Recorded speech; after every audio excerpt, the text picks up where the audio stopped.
96.7 FM પર આકાશવાણીનું આ અમદાવાદ વડોદરા કેન્દ્ર છે. 21 જૂન વિશ્વ યોગ દિવસને અનુલક્ષીને જાણીતા યોગ ટ્રેનર અને યોગ થેરાપિસ્ટ જ્યોતિબેન ઓઝાની મૌલિન મુનશીએ લીધેલી મુલાકાત હવે આપ સાંભળશો. આકાશવાણીનો કાર્યક્રમ સાંભળતા સૌ શ્રોતા મિત્રોને મૌલિન મુનશીના નમસ્કાર. મિત્રો, આપ જાણો છો કે દર વર્ષે 21મી જૂન વિશ્વ યોગ દિવસ તરીકે ઉજવવામાં આવે છે. ખાસ કરીને યોગ દ્વારા તંદુરસ્તી ખૂબ મહત્ત્વની છે. લોકોમાં હવે જાગૃતિ પણ કેળવાતી જાય છે અને વધુને વધુ લોકો યોગ કરતા થયા છે. આજે આ વાત એટલા માટે કરું છું કે મારા આકાશવાણી સ્ટુડિયોઝમાં આજે યોગ નિષ્ણાત જ્યોતિબેન ઓઝા ઉપસ્થિત છે. જ્યોતિબેને આયુષ મંત્રાલય દ્વારા જે યોગની અલગ અલગ પદવીઓ હોય તે પ્રાપ્ત કરી છે અને યોગા ટીચર તરીકે પણ કામ કરે છે. જ્યોતિબેન, આપનું સ્વાગત છે આકાશવાણી સ્ટુડિયોઝમાં. Thank you. જ્યોતિબેન, આપ અમારા શ્રોતા મિત્રોને કહેશો કે યોગ એટલે શું? યોગ એટલે એકબીજા સાથે જોડાવું. યોગ છે એ આપણને આપણા ઋગ્વેદમાંથી મળ્યો છે અને યોગ એ આપણા ઋષિમુનિઓની આપણને દેન છે અને યોગ એ આપણા વડાપ્રધાન દ્વારા પૂરી દુનિયાને આપણી અમૂલ્ય ભેટ છે જે આપણા દ્વારા આપવામાં આવી છે. યોગની પરિભાષા જોઈએ તો યોગને દરેક જણે અલગ અલગ રીતે જણાવ્યું છે કે યોગ એટલે શું. આપણે ભગવદ્ ગીતા અનુસાર જોઈએ તો યોગ કર્મશુ કૌશલમ, જે કુશળતાપૂર્વક કર્મ કરે એને જ યોગ કહેવાય એવું ભગવદ્ ગીતામાં કહ્યું છે. યોગ ચિત્તવૃત્તિ નિરોધ, યોગ દ્વારા ચિત્તની વૃત્તિઓનો નિરોધ થાય એને યોગ કહેવાય. એવી રીતે યોગની બધી અલગ અલગ ઘણી પરિભાષા છે. અચ્છા જ્યોતિબેન, દર વર્ષે આપણે 21મી જૂન વિશ્વ યોગ દિવસ તરીકે ઉજવીએ છીએ, તો દર વર્ષે કઈ રીતે અલગ અલગ ઉજવતા હોઈએ છીએ? દર વર્ષે વિશ્વ યોગ દિવસ ઉજવીએ અને એની પાછળ આપણે એક થીમ પર ઉજવતા હોઈએ છીએ કે જે દર વર્ષે અલગ અલગ થીમ હોય છે. આ વર્ષે જે વિશ્વ યોગ દિવસ ઉજવવાનો છે એની થીમ છે એક પૃથ્વી એક સ્વાસ્થ્ય. અને થીમ પર આપણે જે યોગ દિવસ ઉજવતા હોઈએ છીએ એ પૂરા વિશ્વને આપણે એનું એક ભેટ આપતા હોઈએ છીએ કે જે પણ આપણે થીમ રાખીએ છીએ એ પ્રમાણે આપણે એને આગળ લઈ જઈએ છીએ. ઓકે, હવે ખાસ કરીને આપણે પ્રાણાયામની વાત કરીએ, બરાબર? તો આ પ્રાણાયામ એટલે શું? પ્રાણાયામ એટલે શ્વાસ પ્રશ્વાસની ઉપર એક કંટ્રોલ કરવો, એને પ્રાણાયામ કહેવાય. પ્રાણાયામ એટલે શ્વાસની ગતિને રોકીને રાખવી, એને પણ પ્રાણાયામ કહેવાય. હઠ યોગમાં પ્રાણાયામને કહે છે ચલે વાતમ ચલે ચિત્તમ નિશ્ચલે નિશ્ચલમ ભવેત. એટલે એવું કહેવા માંગે છે કે પ્રાણાયામ મતલબ શ્વાસની ગતિ તેજ હોય તો તમારું મન તેજ ગતિથી ભાગે છે અને શ્વાસની ગતિ સ્થિર હોય તો તમારા મનને પણ એ સ્થિર રાખે છે અને તમારા મનને શાંત કરે છે. તો શ્વાસ પર તમારો જેટલો કંટ્રોલ હોય એટલું તમારું સ્વાસ્થ્ય સારું રહે. એટલે શ્વાસની ગતિ થોડીક સ્થિર રાખવી જોઈએ. બરાબર છે, કારણ કે આજના જમાનામાં લોકો ભાગદોડમાં ખૂબ હોય છે. અચ્છા જ્યોતિબેન, હવે પ્રાણાયામના પ્રકારો ખરા? પ્રાણાયામના ઘણા બધા પ્રકાર છે અને દરેક પ્રાણાયામનું એક અલગ મહત્વ છે. દાખલા તરીકે કપાલભાતી પ્રાણાયામ. કપાલભાતી પ્રાણાયામમાં શ્વાસને ખાલી છોડવાની ક્રિયા કરવાની હોય છે, એમાં શ્વાસને લેવાનો નથી હોતો. શ્વાસ આપોઆપ એની અંદર જાય છે અને તમારે એને ખાલી છોડવાનો જ છે.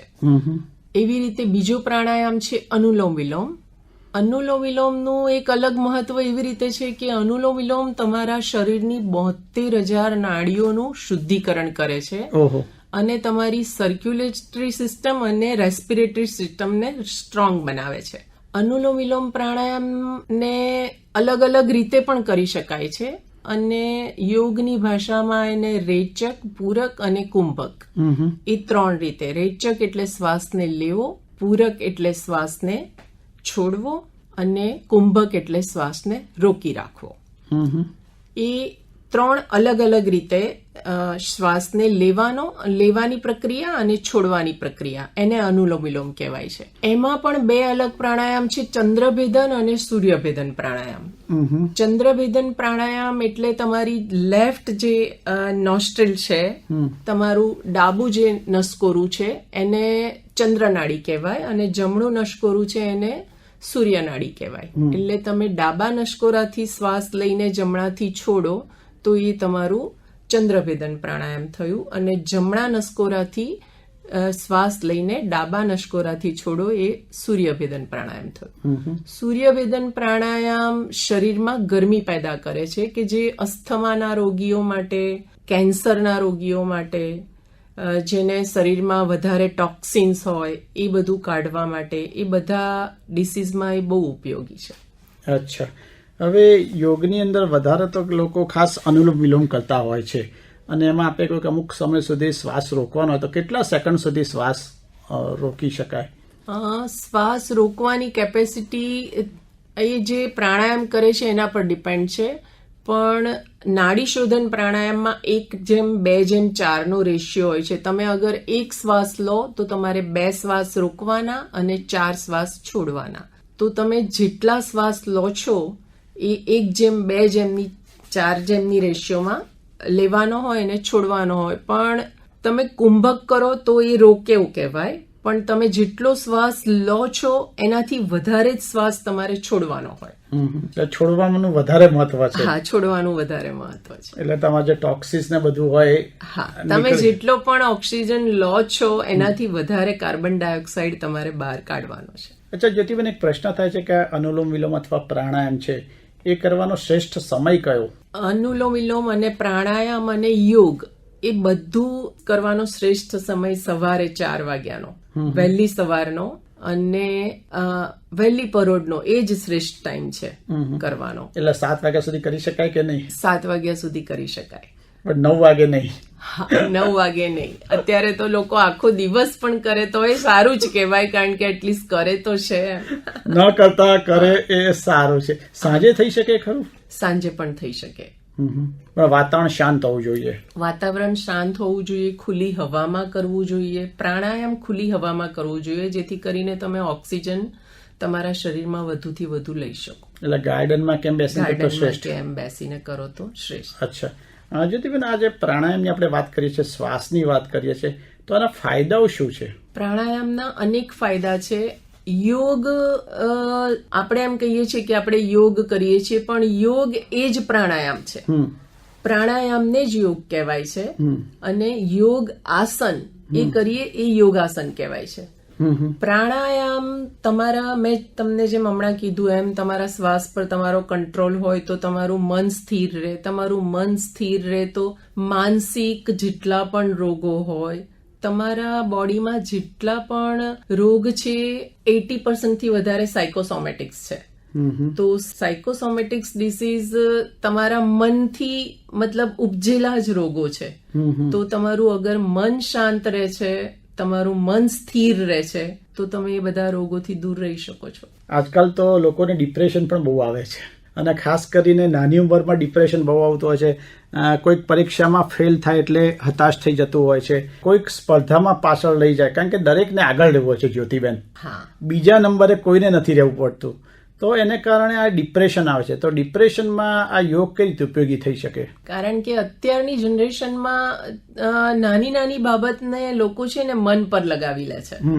એ કશું પણ મન પર એટલું લાગી જાય છે કે એને ભૂલતા નથી. જેમ કે આપણી હાર્ડ ડિસ્ક ફૂલ થઈ જાય તો આપણે એમાંથી કંઈક ડિલીટ કરીએ ને, તો એવી રીતે આપણા મનમાં પણ જે પણ વાતો ભરેલી હોય, જેટલી જૂની, એને જૂની વાતો કાઢતા જવું જોઈએ, અને નવી વાતો આવે, સ્ટોર થાય, તો તમારું મન હલકું થતું જાય. જેવી રીતે મોબાઈલમાં બી જેટલી મેમરી આપી હોય ફૂલ થઈ જાય તો આપણે નવી મેમરી લાવવા માટે જૂની ડિલીટ મારવી પડે છે. મનનું પણ એવું જ છે કે એમાં જેટલું પણ જૂનું છે એને તમારે ભૂલતા જવાનું છે. તો સૌથી વધારે ફાયદાઓ એમાં થશે કે ડિપ્રેશન તમારે દૂર કરવામાં એ સૌથી વધારે ફાયદાકારક વસ્તુ છે. બરાબર. તો ડિપ્રેશનમાં કયો યોગ કરવો જોઈએ? ડિપ્રેશનમાં તમારે ભ્રામરી પ્રાણાયામ કરવું જોઈએ. ભ્રામરી પ્રાણાયામ એ તમને મતલબ શાંતિની ઊંઘ પણ આપે છે. અને એક નિયમથી કરવું જોઈએ. ભ્રામરી પ્રાણાયામથી તમારા બોડીમાં એક વાઇબ્રેશન ફીલ કરો છો તમે. અને એને ભ્રામરી પ્રાણાયામ કરવા માટે તમારા કાનને લોક કરીને તમારે ઓમકારનો ઊંડો જપ કરવાનો હોય છે લાંબો સુધી. અને એ કરવાથી તમારા માઇન્ડના જે પણ તરંગો છે, જે પણ વાઇબ્રેશન છે, તમે ફીલ કરવાથી તમને બહુ શાંતિ મળે છે. એટલે તમારું જે ડોપામાઇન અને સિરોટીન હોય છે, આ બે કેમિકલ, એ તમારે એકદમ શાંત થાય. સાચી વાત છે. આપણા વડાપ્રધાન કહે છે ફિટનેસનો આધા ઘંટા રોજ ફિટનેસ કા ડોઝ. એમાં આ જ છે. डोज यानी डोपामाइन, ओ यानी ऑस्ट्रिजन, एस यानी सेरेटोनिन, ई यानी एस्ट्रोजन. એ 4 હોર્મોન્સ છે. એ મતલબ તમે રોજ જે અડધો કલાક યોગ કરો તો એ 4 હોર્મોન્સ તમને મળી જાય. સાચી વાત છે. કારણ કે આજે લોકો નાની નાની વાતમાં ડિપ્રેશનમાં આવી જતા હોય છે. એટલે અમુક અસાધ્ય રોગોમાં પણ યોગ અમુક હદ સુધી ઉપયોગી થતા હોય છે ને, કેન્સરમાં અને એવા બીજા રોગોમાં. કેન્સરમાં કપાલભાતી પ્રાણાયામ અને યોગનું ઘણું મહત્વ રહેલું છે. તમે પણ એ તમારે યોગ એક એવી વસ્તુ છે ને કે તમારે એનું સાતત્ય જળવાવું જોઈએ. તમે અત્યારે કેવું છે કે લોકોને એક વીક કર્યું પણ પછી પેશન્સ નથી. એ લોકોને એમ કે કશો ફાયદો નથી થતો આમાં, મને કંઈ ફરક ના પડ્યો. પણ લાંબા ગાળે તમને એનો ફાયદો દેખાય અને એ તમારે રોજ નિયમથી કરવું જોઈએ. બરાબર છે. આમાં યોગમાં ઓમકારનું પણ મહત્વ છે. અને એનાથી પણ ખૂબ ફાયદો થાય છે. ઓમકાર એક મેડિટેશન છે.